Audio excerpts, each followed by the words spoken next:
This is Abney Park Cemetery, one of London's magnificent 7 cemeteries. We're up in the borough of Stoke, Newington, on the north-east side of London. This is my first visit to this cemetery, so we'll be exploring it from ground up. The cemetery was set up by some dissenters, those who did not agree with the formal Church of England, and therefore the people buried in here tended to be dissenters, Baptists, Congregationalists, Methodists and Quakers. So we'll just see what we can find. The path divides 3 ways here. We're going to take the centre one of the 3 and just see where that leads us. Immediately there's a row of impressive memorials. The family grave of George and Eliza Mortimer, Lavinia, wife of Seth Phillips, Philip Edward Griggs, after a painful illness, age 42, Thomas Brooks Brown at Russell Square, John McCall, JP, Edward Morgan, Charles Aubrey Day, died 1909. A nice stone one here, multiple colour stones. Jones, I think the surname on that one. John Wanfor, devoted husband. Let's go panning round for you. There are big memorials on both sides here. Some very nice memorials here, but these nonconformists, if that's who they are not very forthcoming on what they did in life. It's simple inscriptions, birth, death, son of type. It's always nice to have a little bit more information on the stone.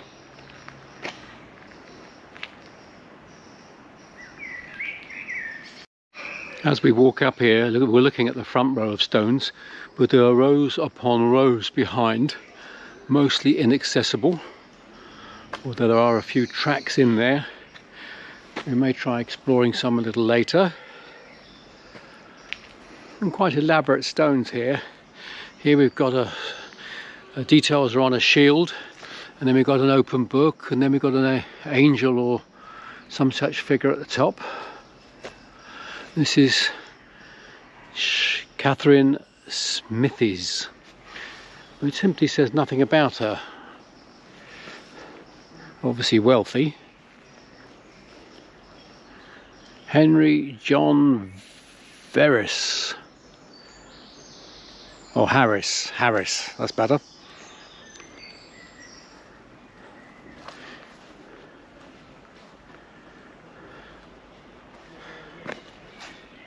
Douglas, John Douglas, John Stevens, Erasmus Lawrence, and you can see behind there stones go way back.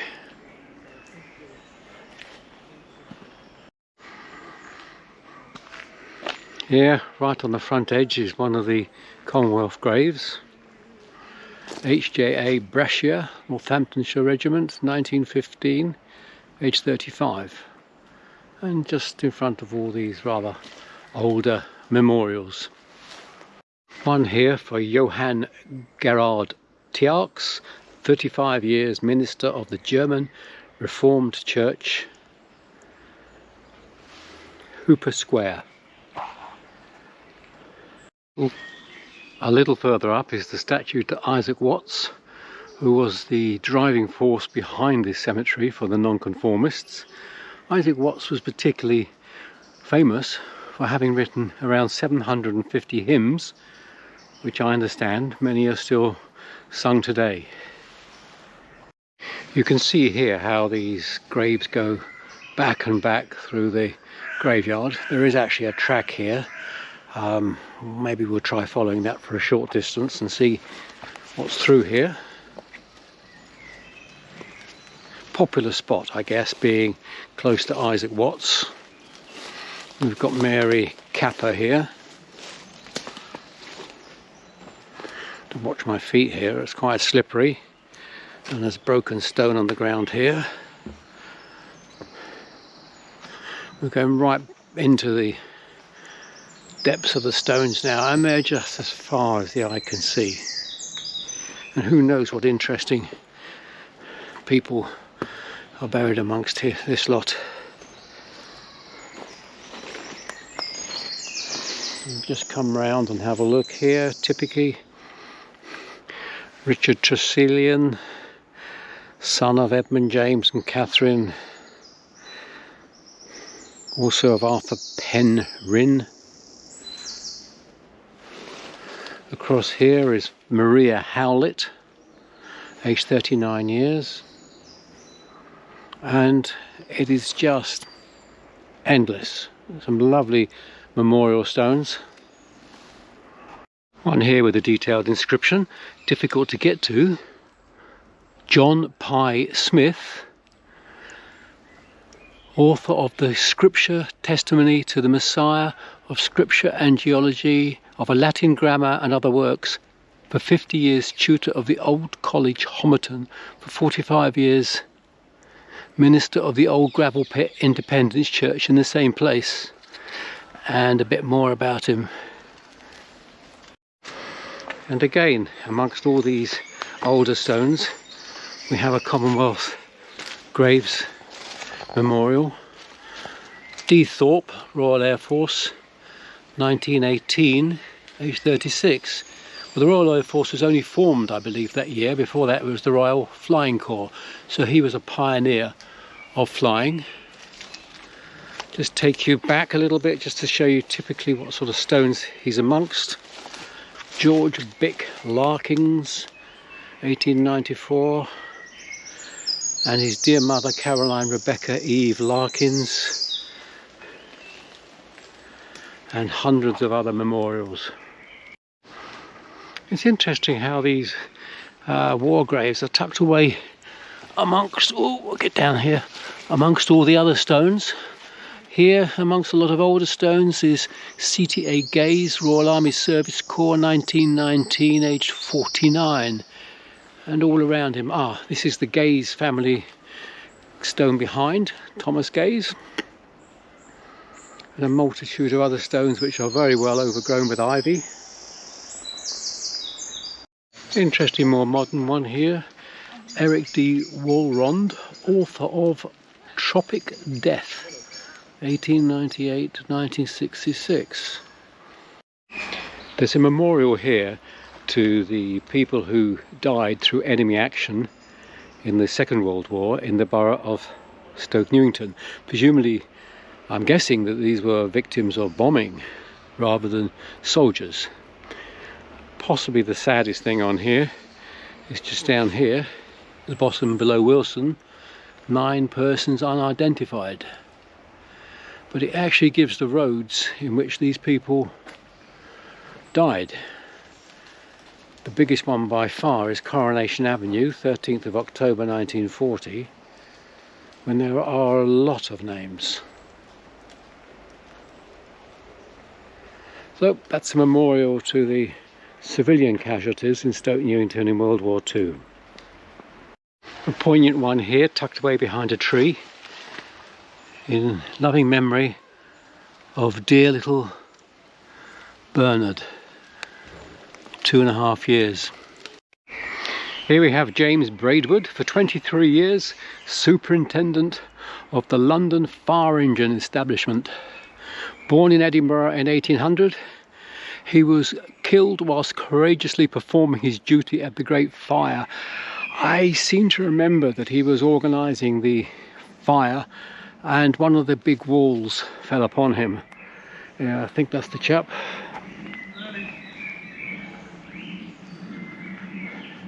Nice name here, Erasmus Septimus Iyer. Erasmus Septimus. There's a tall one here with the broken column. That's normally an indication of a life cut short. And this is Robert Walter Roper, 1902, age 51.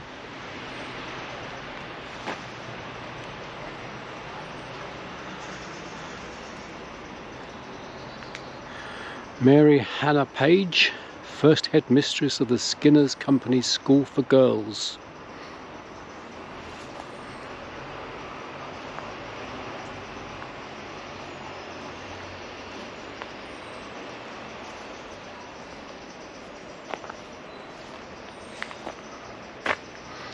Mary Ann, wife of Isaac Naylor.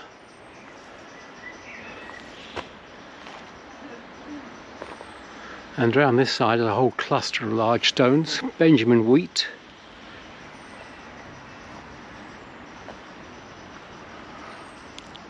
Joseph Samuel Daniels. William May. Again, none of them are saying very much about the life the person had.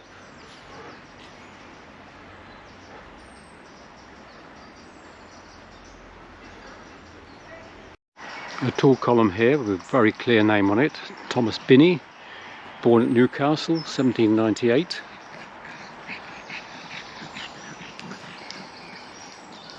And we've got Alexandra Raleigh, born at the Flock, Galloway. And next to that we've got Esther Agnes Davies, wife of John Davies, who died at Brighton. Here is an elaborate tomb to Henry Richard with his likeness on the front, looking like the typical Victorian gentleman. And round the side here it tells us a life spent in earnest and self-sacrificing efforts to advance the principles of peace and religious liberty. And a lot more sort of CV here. Member of Parliament for Merthyr Tydfil, died in 1888. The first one of these we've seen, this is sort of family tomb and mausoleum for Dr. Rogers' family. They're quite common in some of the bigger cemeteries in London, but that's the first one we've seen here. And C.T.M. Bennett, a very big memorial, but no real name on it. And of course here we have a very famous gentleman. It's William Booth, the founder of the Salvation Army. And that's still going strong and it's still doing tremendous work. And it's one of the few charities that does not pay exorbitant salaries to its managers. Has a very small budget for salaries. And we've got here George Scott Railton, the first commissioner of the Salvation Army. And Commissioner John Lawley and Mrs. Commissioner Cadman. Directly opposite we have memorials to more commissioners. Mac Allonan, Harriet Pierce, Arthur Bates, George Mitchell, and a shield to match the one above, W. Bramall Booth, General of the Salvation Army. A little stone tucked away here in memory of Eric the Punk, Stokey's finest dog walker, 2015. Tucked away here amongst all the nettles and broken stones is a grave that is still very much cared for. It has flowers in memory, and the surname is Fleur. Robert Charles Croft, physicist.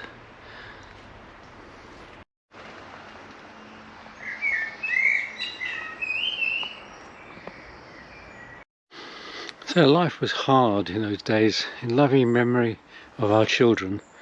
And there's 5 of them listed there, between 1850, 54 probably, to 1866.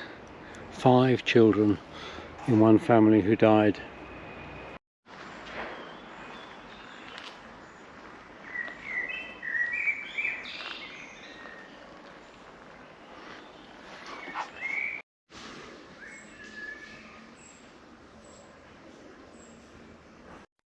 Sergeant Gilbert Edward Oliver, wireless operator and gunner, who died on an operational flight 1948.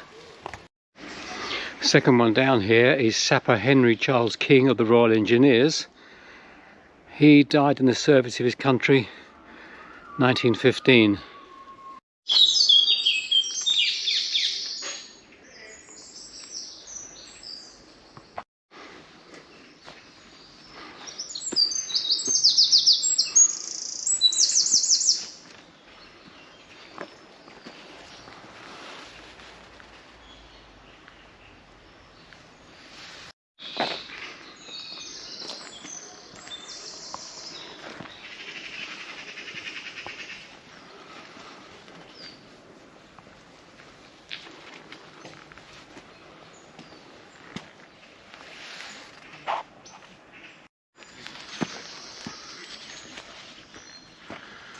S.C. Potter, Bedfordshire Regiment, 1918, aged just 18 years.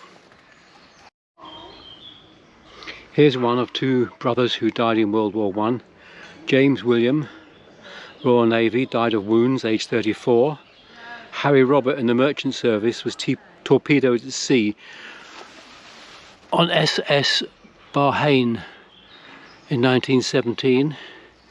And there's their mother and their father, and he died also in 1918, but presumably not of war wounds, but that's a tremendous loss for that woman.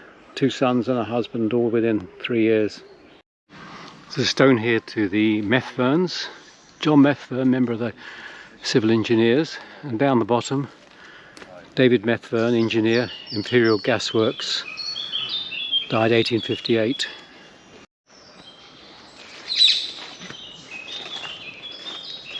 This one is to Horace Vaughan, HMS Sandhurst, 1917, and there's a sort of family memorial to him beyond, aged 25 years, Royal Navy.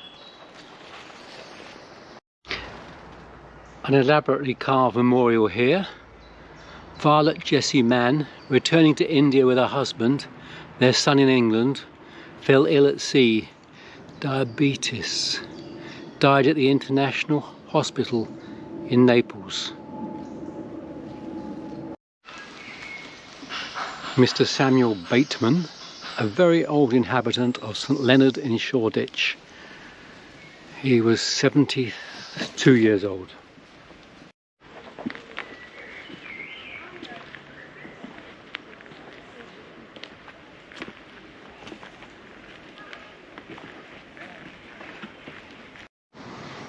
Well, here's one with a sad story. George Harrison, who died in great agony in 1905, and Sarah Harrison, grandma of the above, who died after long suffering. Dear oh dear. One here to William Flanders, and part of the way down this inscription you can see he held the office of Treasurer to the Society in the connection of the late Countess of Huntingdon, Director of the London Missionary Society. This one has the inscription Agnes, and presumably a likeness of the child who's commemorated on this stone.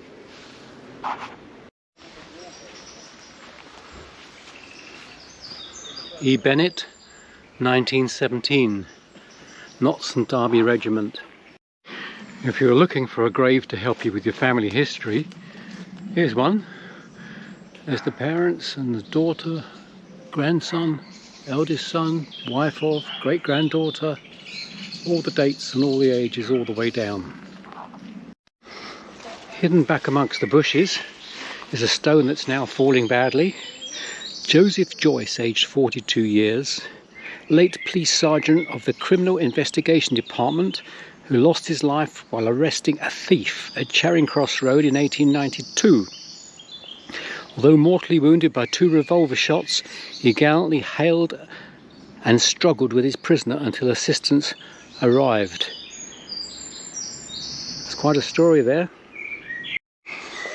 A large memorial here to Thomas Wilson, Treasurer of Highbury College, of which institution he was nearly 50 years, and so on.